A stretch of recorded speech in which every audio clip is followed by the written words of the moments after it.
Good morning, student. Today in class 10th, we are going to start new chapter arithmetic progressions. As you can see, I have written the topic arithmetic progressions. So,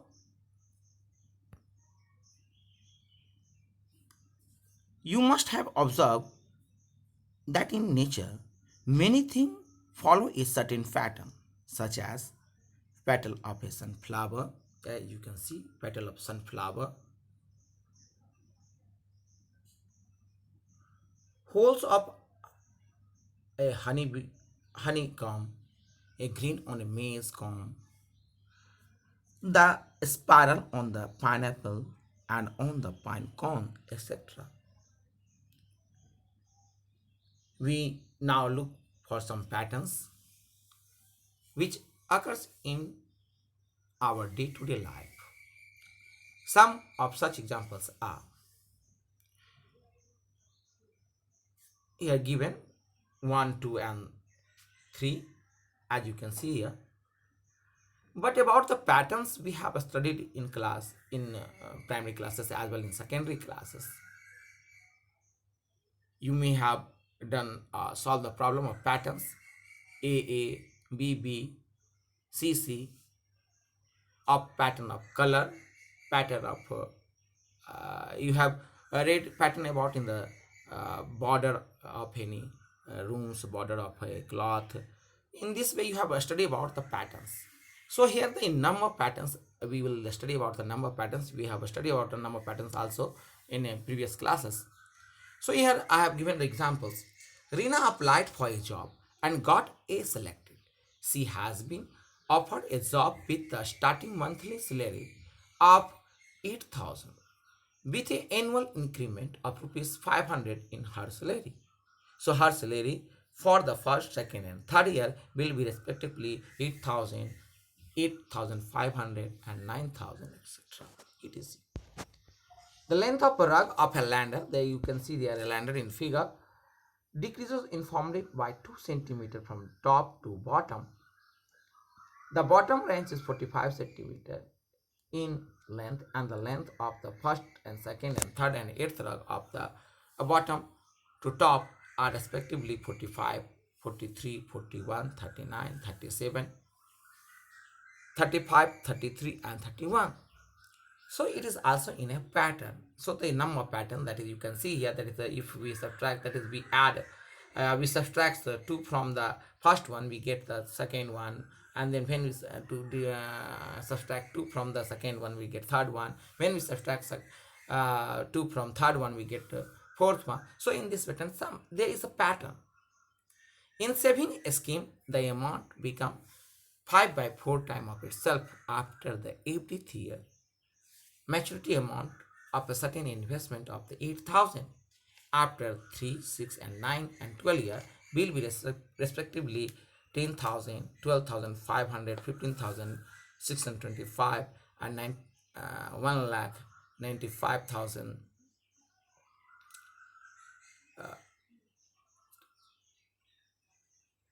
19,000, that is not 1 lakh, that is 19,531.5. So in this way we get the amount. So there is a pattern.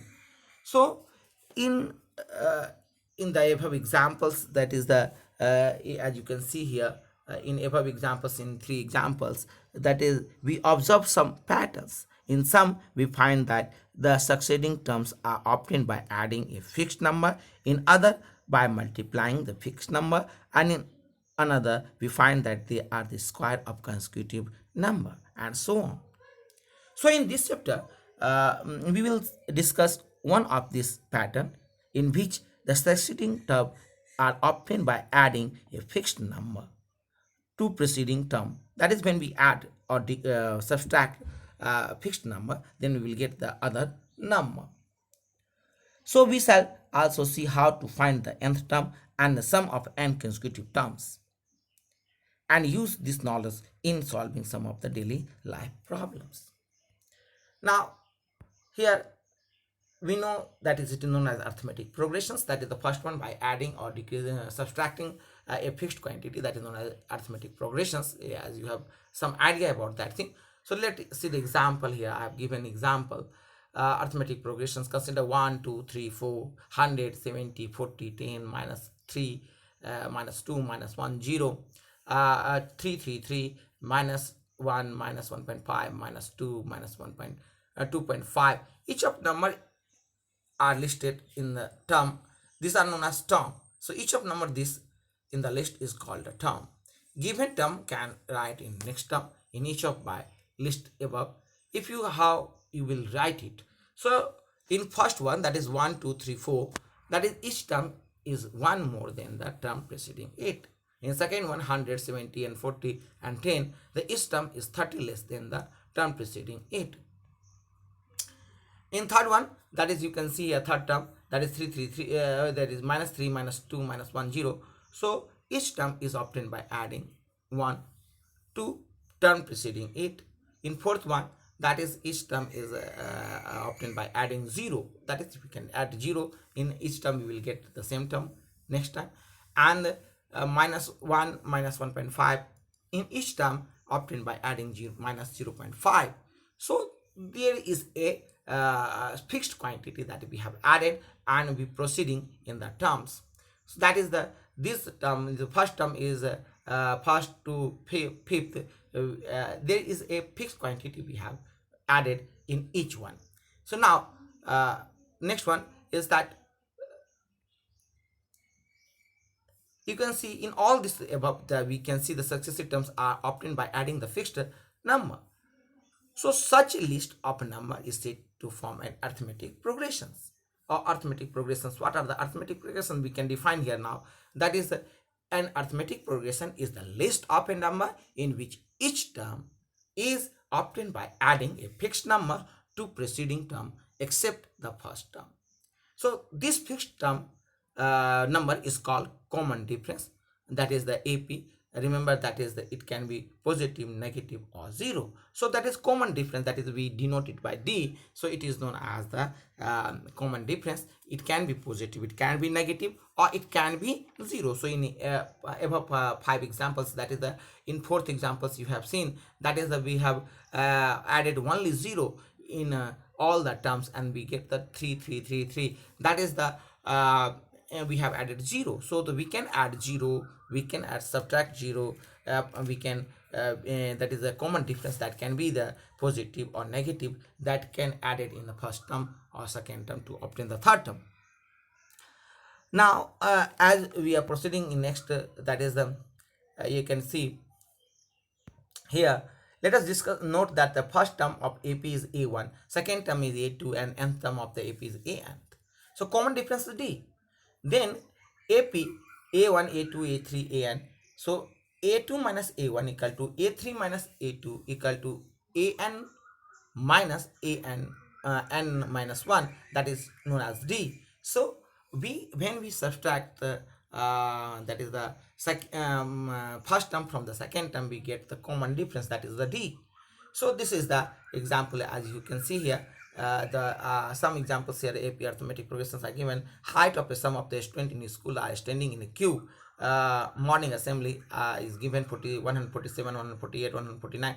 So this term is proceeding, that this progression is proceeding by adding 1 in first term, adding 1 in second term, we get third term. So this way the maximum temperature recorded for a week in a month of January in cities, as you can see, minus 3.1 minus 3 minus 2.9. So we are adding, that is we are adding 0.1 in each of the term. Now in balance money, after paying 5% total loan of 10,000 1,000 ever monthly, that is 950 900 850, we are subtracting, that is a fixed quantity here, that is 50. So common difference is 50. Each cash price given by a school to a topper of class 1 to 12th. So you can respectively see here, that is what are the terms. We have added 50 in each terms to get the new term, that is 200 250 300 350 and so on, as you can see the examples here. Now as you can see, that is the term a plus d, and that is first term a, the second term is a plus d, the third term is a plus 2d, so fourth term is a plus 3d. So representing arithmetic progression, a is the first term and d is the common difference, and then this is called the general form of arithmetic progressions. As you can see, general form of a, first term is a plus 2 is second term, a plus 2d is third term, a plus 3d is fourth term. Note the example 1 to e example in above are only a finite number of a term, such that are called a finite arithmetic progressions. That is that they have also note that each of the arithmetic progression has a last term. If there is a last term and first term, then that is known as the finite arithmetic progressions. And if a arithmetic progressions have only first term and not last term, then that is known as infinite arithmetic progressions. Now you know that arithmetic progressions, what is the max minimum information that we need, enough to know the first term, or it is enough to know only the common difference. You find that you will need both, that is the first term and the common difference. For arithmetic progressions, there must be a first term and the first term and common difference. For instance, for first term a is 6 and common difference is 3, then arithmetic progression be 6, 9, 12, 15. We can write the arithmetic progressions in this way. So if a is 6 and d is minus 3, then we can write arithmetic progressions. So 6, 3, 0, minus 3. So for writing arithmetic progressions, we need first term and the common difference, and then we can write down all the arithmetic progression in a finite way. So thank you. We have studied today about the arithmetic progressions. In next class, we will learn about the how to solve the problem based on arithmetic progressions. For today class, it is over. In next class, we will study about the arithmetic progressions solutions.